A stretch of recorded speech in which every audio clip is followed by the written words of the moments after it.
আর বীরভূমের সিউড়িতে সংঘর্ষে জখম 5 বিজেপি কর্মীদের মারধর, তৃণমূল কর্মীদের হাসপাতালে ভর্তি, জখম 5 বিজেপি কর্মী। সুপ্রতিম রয়েছে, আরো বিস্তারিত বলবে। সুপ্রতিম, সংঘর্ষের সূত্রপাত কোন জায়গায়?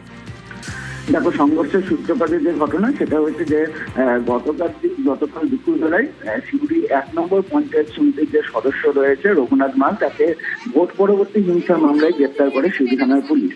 আর এরপরেই কিন্তু গতকাল সন্ধ্যায় কিন্তু উত্তেজনা ছড়িয়ে পড়ে এই সিউড়ির কুতরা গ্রামে। এবং গতকাল রাত্রেবেলায় যখন সেখানে অমাবস্যার পুজো চলছিল, সেই সময় মিথ্যা মামলায় ফাঁসানো হয়েছে ওই তৃণমূল কর্মীকে। অভিযোগ তুলে তার বাড়ির লোক এবং তৃণমূল আশ্রিত বেশ কয়েকজন দুষ্কৃতী কিন্তু গ্রামবাসীদের উপর চড়াও হয়। এবং সেই চড়াওয়ের ঘটনায় কিন্তু 5 জন যে গ্রামবাসী, অর্থাৎ যারা বিজেপি কর্মী সমর্থক, তারা কিন্তু আহত হয়েছে। তাদেরকে সিউড়ি সুপার স্পেশালিটি হাসপাতালে ভর্তি করা হয়েছে।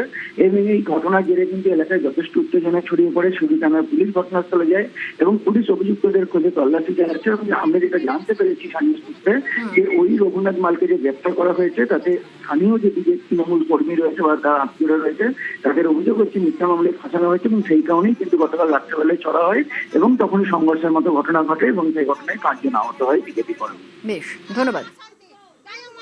আমাদের এখানে বিজেপির কর্মীদিকে গালাগালি করছে দিন রাত। ও কোন দলের লোক? ও টিএমসির লোক, তৃণমূলের লোক। আচ্ছা, দিয়ে ওকে তুলে নিয়ে গেছে, এই কারণে ওর বাড়ির লোক গালাগালি করছিল। সে বলতে গেছে বলে তাকে মারধর করেছে। টিএমসির লোকের কাকা ভাইপোরা দাদারা মেরেছে।